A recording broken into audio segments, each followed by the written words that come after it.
When I was a youngest young woman, my movements were free. My movements were big in my small toddler feet.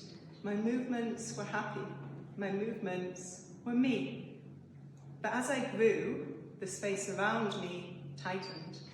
My movements became small.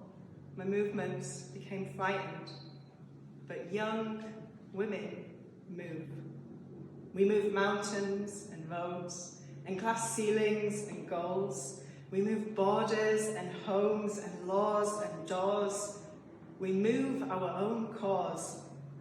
And I was a young woman, so I moved too. I moved my own voice until I became loud.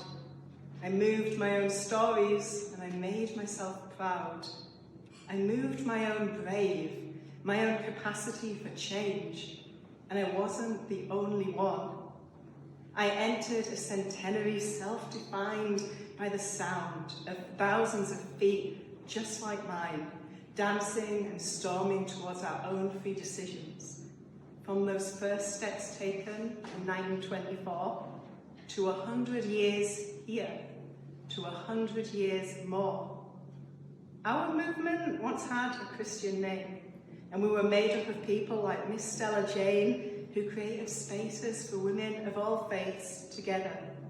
We were made up of people like R, who fought battles with the courage of her own loving heart, faced the mazes of asylum, new cities, and PTSD, and found the young women's movement and said, "Move with me." Or sisters like G, who found help for herself by helping other people out. Or sisters like me, who saw women move and heard poetry, who listened to us rise together as one.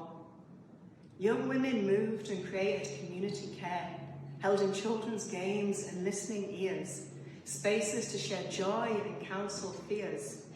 Young women were leading each other to where we want to friendship and job opportunities, to our voices and local communities, to feel confident to participate in society, to be the change that we want to see.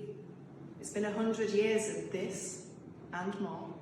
100 years of open doors, 100 years of hospitality, 100 years of cups of tea. And it's been 104 pairs of shoes of sisters who should be in this room but aren't. It's been the deep knowing of the why in the why. Young women, we know the things that move through us. We know the tremor when wanting to reach for your voice.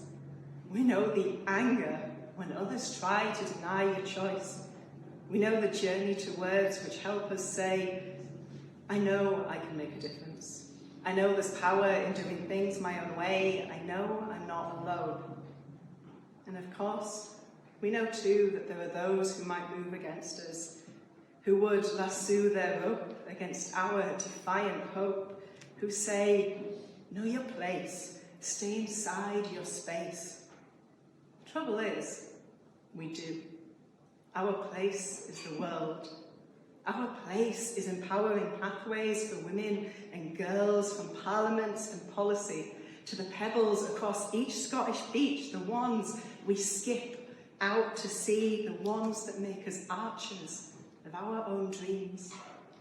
The trouble is you. The trouble is me. We are starlings, soaring across the sky. We are a murmuration made by you and I, a murmuration that becomes we.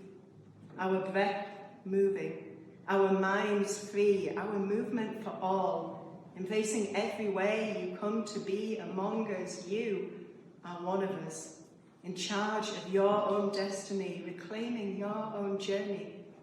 For 100 years gone before, for 100 years more, young women move, and I move with them.